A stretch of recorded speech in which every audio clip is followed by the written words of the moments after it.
1979, Kawasaki put a motorcycle on the American showroom floor that cost $4,695.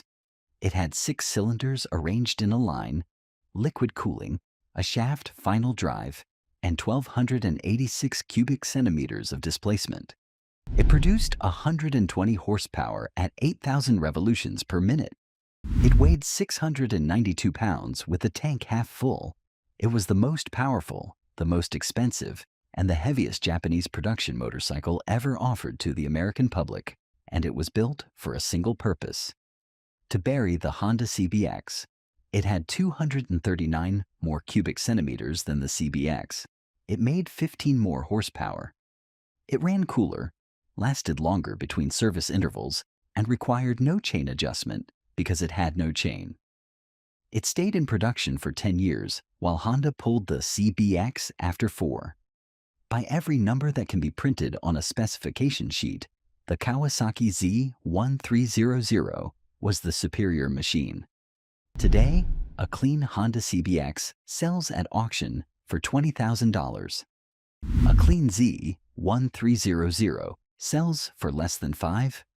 The machine that won every measurement lost the only contest riders remember, and the story of how that happened begins not with 6 cylinders, but with a shipbuilder from Kagoshima who lost everything in a storm. You're watching where we take apart the machines and the companies that built them, down to the crankcase and the boardroom decision that cracked it. If 6 cylinders and a forgotten rivalry is your kind of story, subscribe and hit like, because the rise here is just as strange as the silence that followed it. Shozo Kawasaki was born in Kagoshima, at the southern tip of Japan, the son of a kimono merchant. At 17, he left home for Nagasaki, the only Japanese port open to Western trade, and became a tradesman. At 27, he launched a shipping venture out of Osaka. A cargo vessel sank in a storm, and the venture collapsed with it. Kawasaki did not stay down. In April of 1878, with the backing of Masayoshi Matsukata, the vice minister of finance and a fellow son of Kagoshima, he established the Kawasaki Tsukiji shipyard on borrowed government land along the Sumidagawa River in Tokyo. He built cargo ships, then he built dry docks, then came submarines, then railway cars, and by 1896, the operation had incorporated as Kawasaki Dockyard Company under its first president, Kojiro Matsukata. Within a decade, the yard was constructing warships for the Imperial Navy, including the Yodo, the first large warship built by a private Japanese shipyard. Then came aircraft. During the World Wars, Kawasaki Heavy Industries built the engines that flew. When the wars ended and the aircraft division needed peacetime work, the answer, beginning in 1949, was motorcycle engines. The first was modest: 148 cubic centimeters, a single overhead valve cylinder, 4 horsepower at 4,000 revolutions per minute. Mass production began in 1953. By 1962, after absorbing the ailing Meguro Manufacturing in a merger that created Kawasaki Motorcycle Company, the enterprise produced its first complete motorcycle. The B8 was a 125 cubic centimeter 2-stroke single that made 11 horsepower, reached 62 miles per hour, and cost a dealer $390. $390. That was the price of entry for a company that had built submarines and warships. The distance between a warship and a 125 cubic centimeter 2-stroke is vast, but the instinct was the same one that Shozo Kawasaki carried from Nagasaki to Tokyo. Build it bigger than it needs to be. Build it to survive what the world throws at it, and trust that the excess will find its buyer. But a 125 cubic centimeter 2-stroke does not explain how this company arrived at the largest 6-cylinder motorcycle on Earth. That explanation begins with a code name. The code name was New York Steak. In 1967, Kawasaki's engineering division in Akashi received an instruction: build a large capacity, four-cylinder, four-stroke motorcycle for the American market. The project was designated N600 and labeled internally as New York Steak because that was what America represented to the engineers across the Pacific. The biggest, richest cut on the table. Gyoichi Inamura, known to his colleagues as Ben, led the engineering. By 1968, the team had a 750 cubic centimeter prototype approaching production readiness. Then Honda unveiled the CB750 at the Tokyo Motorcycle Show in October of that year, and Kawasaki's timeline collapsed overnight. The 750 was shelved. A revised brief demanded 903 cubic centimeters and more horsepower than anything Honda could field. The team rebuilt from the crankshaft up. Norimasa Tada, known as Ken, shaped the new bodywork. Testing was relentless, with prototypes disguised under rival badging and ridden across American highways by testers, including Brian Farnsworth. In September of 1972, the Kawasaki Z1 launched at the Cologne Motorcycle Show, 903 cubic centimeters against the CB750's 736, double overhead cams against a single. More power, more torque, more refinement across the entire rev range. The playbook was carved in metal. Find what Honda builds. Build it bigger. Build it faster. Win.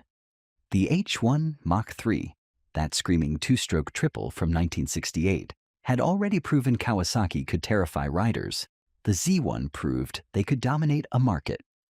And when Honda began developing a motorcycle with 6 cylinders in the mid-1970s, the engineers in Akashi knew exactly what to do. Build it bigger. By most accounts, Kawasaki's original displacement target for their 6-cylinder project was 1,200 cubic centimeters. Then word arrived that Harley-Davidson was developing a 1340 engine for a new touring platform, and the engineers raised their own target to 1,286 cubic centimeters. They would not be outgunned by Milwaukee any more than by Tokyo. The engineering decisions that followed were deliberate, methodical, and every one of them consequential. Liquid cooling, because air cooling could not manage the thermal load of 6 cylinders running at sustained highway speeds across 12-hour days. Shaft drive, because a touring rider crossing the American Great Plains should not be adjusting a drive chain every 500 miles. An undersquare bore and stroke of 62 by 71 millimeters, favoring low-end torque over top-end horsepower, because a loaded tourer pulling 2 up into a headwind needs relentless thrust, not a peaky scream at 9,000 revolutions. 2 valves per cylinder instead of 4, because the engineers judged the additional complexity unnecessary for the power target and not worth the production cost. And 3 twin-choke Mikuni carburetors, the world's first 2-barrel constant vacuum design, because 6 individual throttle bodies could not physically fit between the cylinder head and the steel backbone frame. Every one of these decisions was defensible. Everyone was correct for the machine Kawasaki set out to build, a touring 6-cylinder that could cross a continent without complaint. But every one of these decisions also moved the Z1300 further from what the Honda CBX would become. Honda's engineers were building a machine that made riders feel the way a Formula One car sounds. Raw, air-cooled, chain-driven, visceral. Kawasaki's engineers were building a machine that made riders feel the way a transcontinental express rides. Smooth, composed, insulated from its own violence. The distinction seems small in an engineering brief. On a showroom floor, in front of a 23-year-old with $1,000 down and a helmet under his arm, it would prove to be the distance between a legend and a footnote. September of 1978. The Cologne Motorcycle Show. Kawasaki pulls the sheet off the Z1300, and the exhibition hall goes quiet in a way that only genuine physical size can produce. The motorcycle is enormous, 25¼ inches wide across the crankcase. The engine, stripped of frame and fuel and bodywork, weighs more than several complete production motorcycles of the era. 6 chrome exhaust headers snake from the cylinder head and gather into 2 mufflers, each pipe polished to a mirror finish that would become, in the words of owners who lived with the machine across years and tens of thousands of miles, every rider's constant dread to maintain. Press rides follow in November, split across 2 continents, Malta for the European journalists, Death Valley, California for the Americans. The choice of Death Valley is deliberate. Kawasaki wants the Z1300 tested in extremes of heat, at sustained speed, over open distance, in the landscape it was engineered for. The results are immediate and divided. Cycle World calls it a machine offering power, strength, comfort, and handling unlike anything else on 2 wheels. Other reviewers note the weight, the width, the fuel consumption that punishes every stop at a service station, and the brute physical effort required to maneuver the thing at walking speed. The controversy runs deeper than magazine pages. The Z1300's power output generates concern among regulators, and the major Japanese manufacturers, by some accounts, enter a brief and informal agreement to restrain production horsepower in order to prevent government-mandated limits. Whether that understanding was formal or merely implied, the fact of it tells you what the Z1300 represented in 1978. A machine so far beyond the established boundaries that the industry itself paused to consider whether it had overreached.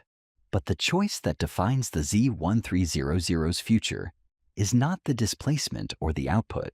It is the positioning. Kawasaki aims the Z1300 at the touring rider, the long-haul man, the buyer who values silence and composure over spectacle. Honda aims the CBX at the sport rider, the thrill-seeker, the buyer who wants a motorcycle that sounds as though it is trying to escape from itself. In choosing to be everything the CBX was not, Kawasaki built a machine that could never become what the CBX was.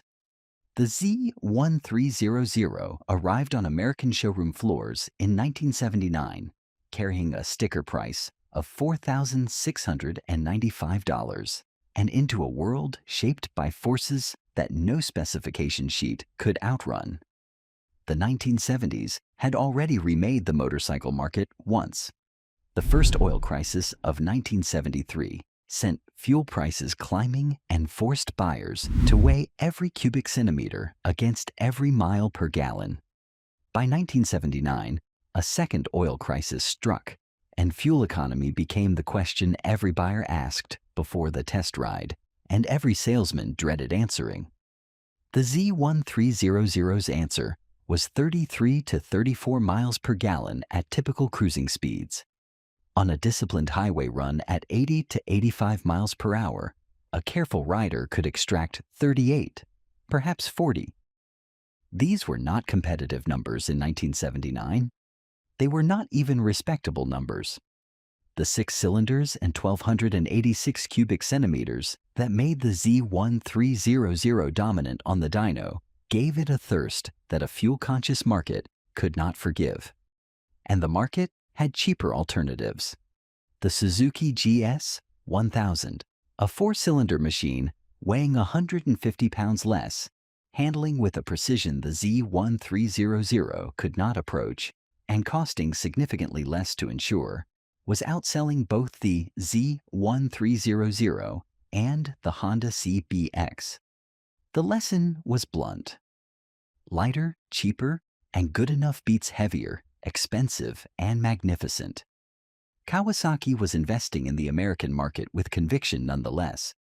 The company had opened an assembly facility in Lincoln, Nebraska in 1974, and by 1981, the A3 model of the ZEN300 was rolling off the line there, alongside production at the home plant in Akashi. 2 factories on 2 continents building a motorcycle that the world was already hesitating to buy. Insurance premiums for large displacement machines climbed through the early 1980s. Emissions standards tightened with each legislative session. The 6-cylinder segment, which had never been more than a sliver of the total market, began to look like a luxury the industry could not sustain. The Z1300 was not failing because it was poorly built. It was failing because the world it was designed for, a world of cheap fuel and open highways, and buyers who measured a motorcycle's worth by how much of it there was, had contracted under the pressure of oil prices, regulation, and the plain economics of what a young family could afford to insure. But even as the numbers turned against it, the Z1300 was delivering something between the handlebars and the horizon that no ledger could capture, and no four-cylinder machine could replicate. The performance figures alone were formidable. 0 to 60 miles per hour in 4.01 seconds. Confirmed by Cycle World's instrumented test in 1979, the standing quarter mile in 11.93 seconds at 114.79 miles per hour. A top speed depending on conditions and the resolve of the rider between 138 and 145 miles per hour.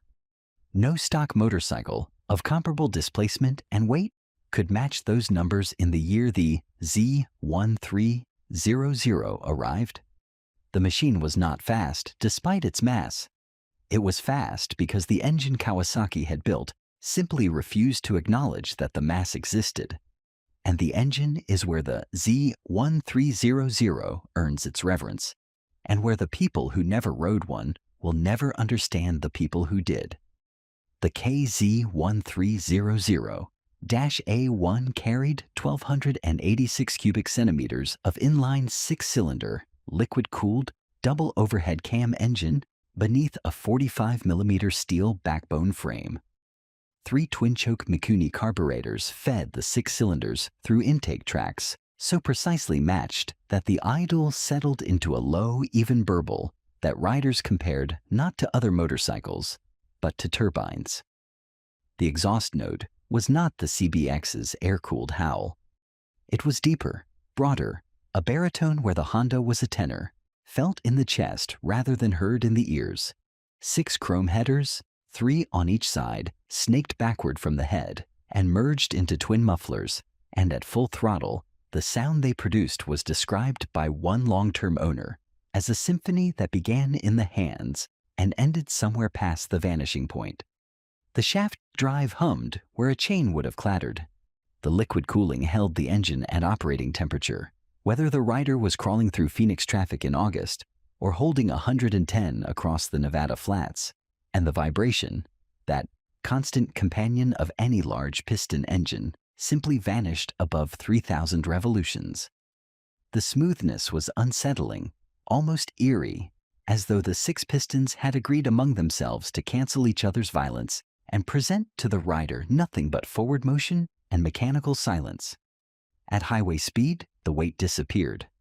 The 692 pounds that made the Z1300 clumsy in a parking lot became invisible at 70 miles per hour, and what replaced the heaviness was a composure that no lighter machine could match.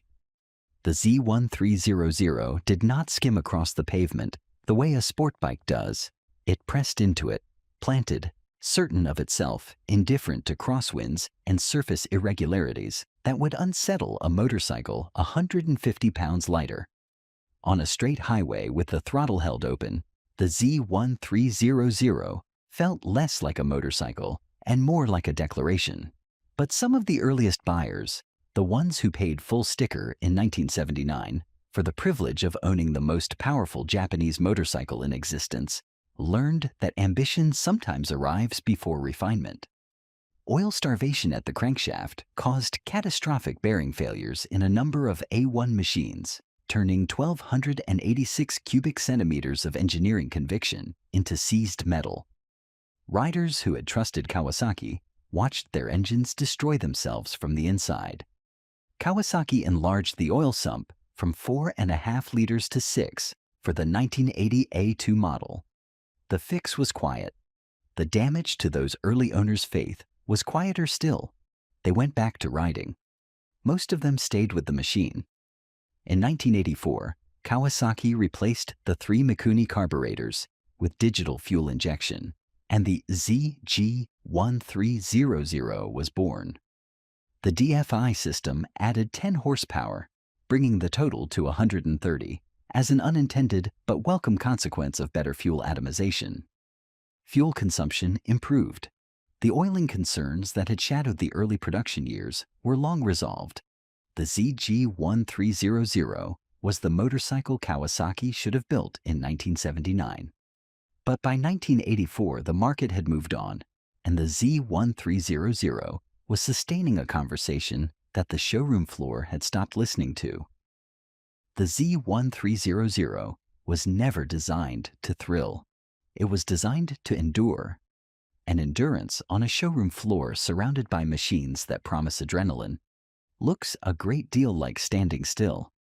By the mid-1980s, the motorcycle market had turned with the finality of a slammed door.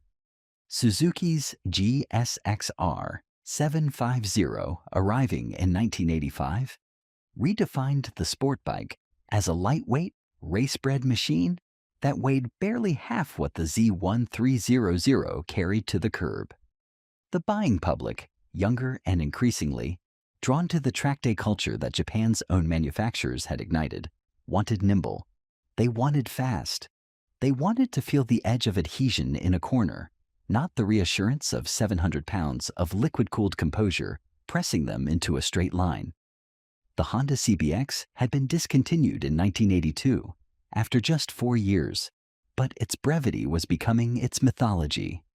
The air-cooled scream of that engine, the exposed bank of 6 cylinders gleaming under dealership fluorescence, the raw and visceral and thoroughly impractical character of the thing, these were the qualities that should have marked it as a commercial failure and were instead compounding into something money cannot engineer. The CBX was becoming the machine that got away.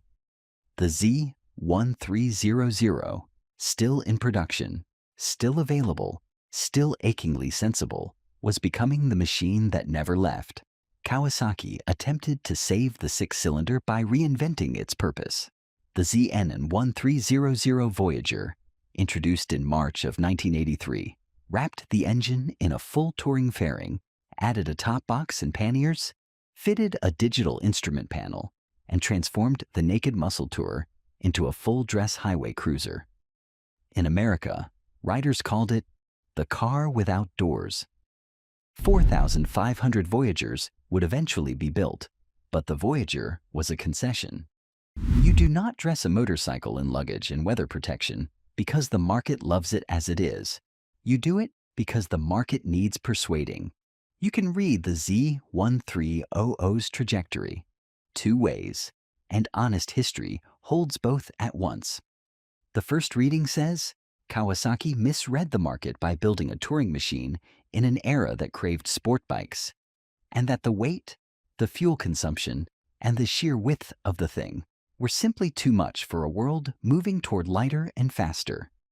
The second reading says the market misread the Z1300, that Kawasaki built a Grand Tour 20 years before the segment existed in earnest, and that the machines that followed, the Honda Goldwing GL 1800 with its flat 6, the BMW K 1600 with its inline-six, owe more to the philosophy Kawasaki pioneered than their manufacturers would likely admit. Both readings have evidence behind them. Neither is the whole truth. Kawasaki kept building these 1300 through 1989. Sales had thinned sharply after 1984, and by 1986, the model's commercial life was effectively finished. But someone at Akashi, someone whose name the production records do not preserve, made the decision to build 200 more.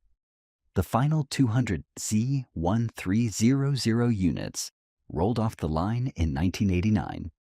Each carried a commemorative logo on the fuel tank and a name that reads across the distance of nearly 4 decades as either a farewell or a quiet act of defiance.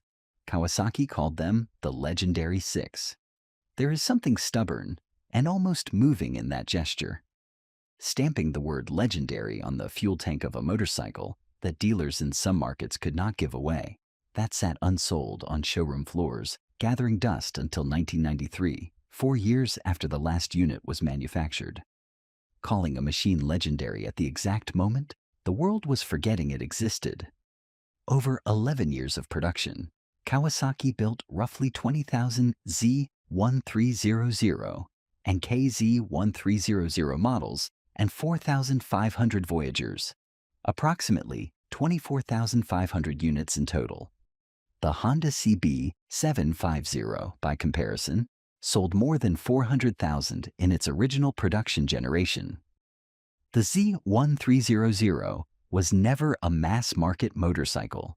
It was an argument rendered in aluminum and steel, and the market's answer to that argument was a polite, devastating shrug. The depreciation told the rest of the story. $4,695 new in 1979. By the early 2000s, clean and running examples were changing hands for $1,500 to $4,000. The most expensive Japanese motorcycle on the 1979 showroom floor had fallen below the price of a used sedan. Meanwhile, the Honda CBX, with its smaller displacement, its lower horsepower, its air cooling, and its 4-year production run, climbed past $10,000 at auction, then $15,000, then $20,000. But the auction price is not the only verdict, and the collectors who buy motorcycles by scarcity and mystique are not the only jury that matters. The people who rode Z1300 across years and tens of thousands of miles deliver a judgment of their own, and it sounds nothing like depreciation. The KZ1300 community endures. An owner registry at kz1300.com still maintains model-by-model production records, VIN databases, color charts sorted by year, and technical service guides written by riders who have torn these engines down to the bare cases and rebuilt them on garage floors. At classic motorcycle shows, a 6-cylinder Kawasaki draws a crowd the instant it rolls in, because most people in attendance have never seen one in person. They have seen the CBX. They have seen the Goldwing. They have not seen this. The engine has outlived every application Kawasaki imagined for it. Alan Millyard, a British engineer and custom builder, took 2 Z1300 engines in 2008, joined them into a 2,300 cubic centimeter V12, and mounted the result in a motorcycle chassis that runs and runs beautifully. In 1982, the Swiss manufacturer Sbarro performed a similar feat with a car, pairing 2 Z1300 engines in a V12 layout, producing 240 brake horsepower inside a mid-engine sports chassis weighing 800 kilograms. The engine has been doubled. It has been mounted in a car. It has been rebuilt across 3 continents and 4 decades. It has outlasted the CBX, outlasted the Benelli Se, outlasted every production inline-six that shared a showroom floor with it in 1979. The riders who lived with the ZE1300 do not talk about the weight. They do not talk about the fuel consumption or the insurance premiums or the width that made lane splitting a matter of faith. They talk about the silence at cruising speed, the way vibration simply ceased to exist, and the only sensation left was the road unrolling beneath them. They talk about the shaft drive that never needed tensioning, the cooling system that never overheated in traffic, the engine that started on the first press of the button in January and did the same thing in July. Riders do not pay $4,695 in 1979 money for a machine they do not trust. They paid it because the Z1300 was beneath the weight and the width and the showroom price, a tool that delivered exactly what it promised. Every time, without theater, without apology. $4,695. In 1979, that number bought the most powerful 6-cylinder motorcycle on Earth. A machine wider than common sense, heavier than good judgment, and smoother than anything the market knew what to do with. Today, that same figure buys a clean Z1300 from a seller who knows exactly what it is, because the market never learned to want what the EZ1300 was offering, Kawasaki ran the play that wrote their name into history with the Z1. Find what Honda builds. Build it bigger, build it better. Win. They ran it again with the S1300 and they won. More displacement than the CBX. More horsepower. More torque. Liquid cooling where Honda ran air. Shaft drive where Honda ran chain. A production run that outlasted the CBX by 6 full years. It won every number on the spec sheet. And the spec sheet turned out to be the wrong race. The CBX became a collector's icon because it was raw and loud and impractical, and everything a motorcycle is at its most reckless. The Z1300 became a quiet entry in the back pages of motorcycle history because it was smooth and composed and built to last, and everything a motorcycle is at its most responsible. The difference between a legend and a footnote is not which machine is better. It is which machine makes the rider feel more alive. And that, as any mechanic who has heard a CBX at full howl or felt a Z1300 settle into its cruising silence will tell you, is not a number anyone has ever found a way to print on a spec sheet. If you have ever owned a Z1300, ridden one, or spent a Saturday afternoon with a rag and a tin of polish, working your way down those 6 chrome headers until your arms burned and your reflection stared back at you from the exhaust, drop a comment below. Tell us the model year, the color, and whether it still fires on the first press. The people who lived with these machines know something the auction houses have not figured out yet. Subscribe, because this archive does not build itself, and every machine deserves to have its story told by someone who cares whether the facts are right. We have the story of another 6-cylinder empire coming next, and you will not want to miss how that one ends.